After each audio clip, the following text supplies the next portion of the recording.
زندگی میں سب سے مشکل جنگ کسی اور سے نہیں ہوتی، خود اپنے آپ سے ہوتی ہے، اور یہی جنگ اکثر لوگ ہار جاتے ہیں۔ کیونکہ دل ہمیشہ آسان راستے مانگتا ہے اور ڈسپلن ہمیشہ مشکل راستے۔ لیکن یاد رکھو، جو لوگ دل کی ہر صدا کو مان لیتے ہیں اور وہ آخر میں اپنی زندگی کے قیدی بن جاتے ہیں، اور جو لوگ خود کو روک لیتے ہیں، 1 گھنٹہ مزید موبائل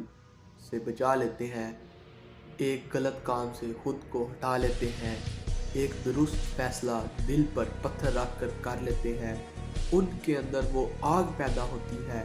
جو آگے جا کر قسمت بدل دیتی ہے۔